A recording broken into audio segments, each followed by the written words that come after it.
안녕하세요, 강태입니다. 오늘은 남자가 관심을 주다가 연락을 끊는 이유에 대해서 이야기를 해보려고 해요. 제 주관이 어느 정도 섞여 있으니 감안해서 들어주시길 바랍니다.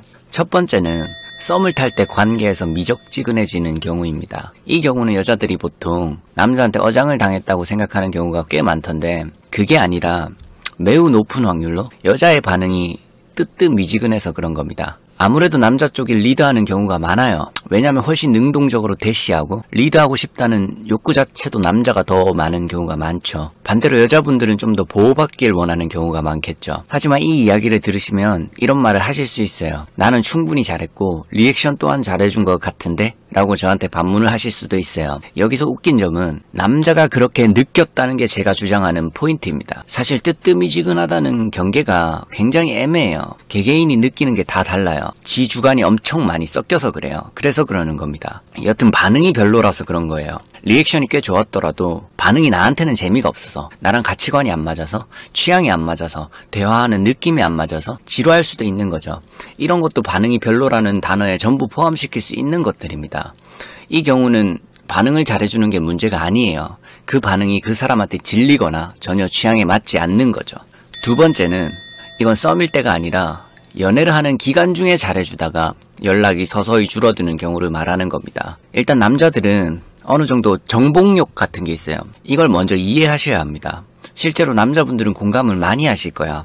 여튼 이 사람이 이제 내 여자다 싶으면, 내 안에 굉장히 많이 들어왔다 싶으면 안정기에 접어들면 콩깍지가 벗겨지는 시기가 대부분이 와요. 뭐 그게 빠른 사람도 있고 느린 사람도 있고, 이건 개개인의 차이겠죠. 여튼 그때부터 원래 노력하던 것들을 실제로 서서히 줄이기 시작합니다. 이 남자가 변해서 그런 게 아니라 원래대로 돌아가는 거예요. 노력의 방향을 다른 데다 좀 쓰는 거야. 그치만 문제는 돌아가도 적당히 돌아가야죠. 그 정도라면 여성분들이 대부분이 이해를 해요. 별로 큰 문제를 안 삼아요. 근데 연애할 때 겁나 무리를 하는 놈들이 생각보다 진짜 많습니다. 그래서 겁나 무리하다가 갑자기 돌변해서 완전 자기 원래 모습으로, 자기 패턴으로 돌아가니까 이 괴리감이 여성분들이 느끼기에는 엄청나게 심하게 느껴지죠. 이런 사람들을 저는 연애 대신에 연극을 한 사람이라고 생각을 하는데, 연극은 언젠가 끝이 나죠. 답이 안 나오는 문제 같아요. 별로 좋은 성향이 절대 아니죠. 만나면 좋은 타입이 아니에요. 여튼 보통은 되는 남자 기준으로 생각해보면 원래라면 항상 열일 제쳐두고 그쪽을 많이 생각했을 거예요. 하지만 이런 보통은 되는 남자들도 안정기에 접어들면 그걸 조금 줄이고 원래 자기가 하던 것들, 뭐 일이나 친구 만나고 이런 것들에 다시 노력도 좀 하고 집중을 조금씩 분산하기 시작하죠. 그래서 연락의 빈도가 좀 줄어든다고 느껴질 겁니다. 하지만 위에 말한 인간처럼 그렇게 괴리감이 심하게 들지는 않을 거예요. 여튼 이 괴리감이 너무 심하지 않다면 어느 정도 이해를 해주시는 게 좋아요. 그리고 원래 일이 엄청나게 우선순위라서 그런 생각을 하는 성향을 가진 사람이라면 이 경우도 연락이 갑자기 확 줄 수도 있어요. 일이 너무 중요해서 그럴 수도 있고, 일이 중요한 사람들은 상대적으로 상대가 자신보다 많이 게으르다고 느끼는 경우가 많아요. 그래서 답답해서 확 끊는 경우도 있습니다. 이거는 그냥 뭐 더 만나기가 싫은 경우겠죠. 그리고 한 가지 더, 여성분들이 자꾸 남자만 변한다고 생각들을 많이들 하시는데 여자도 변해요. 근데 이것은 너무 좋게 포장이 되어 있는 경우가 많더라고요.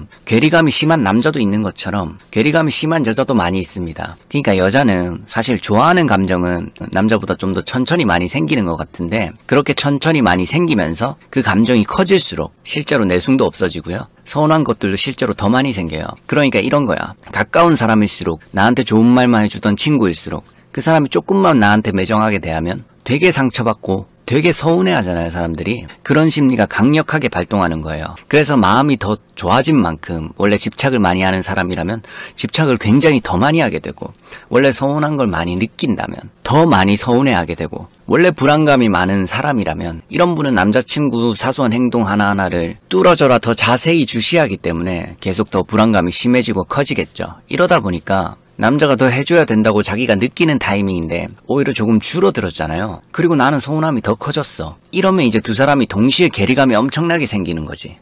이건 둘 다의 문제입니다. 서로 괴리감이 심하다면 남자 쪽에서는 변명하기 바쁘고 여자 쪽에서는 서운함을 호소하기만 바쁘죠. 근데 그런 건 해결책이 전혀 아니에요. 변명만 할 게 아니라 호소만 할 게 아니라 양쪽 다 상대를 설득시킬 수 있어야죠. 대화와 타협과 협상이 필요해요. 그러려면 문제의 핵심을 알아야 해요.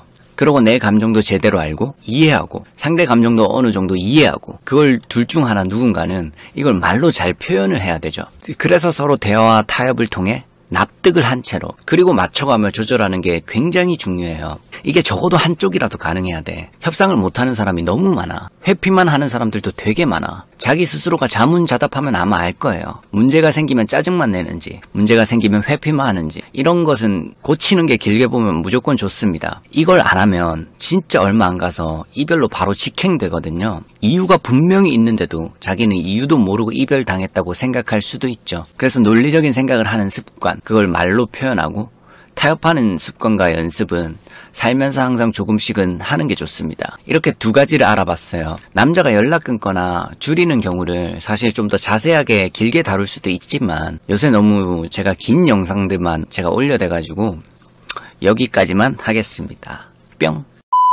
영상이 도움이 되셨다면 구독하기와 좋아요 부탁드립니다.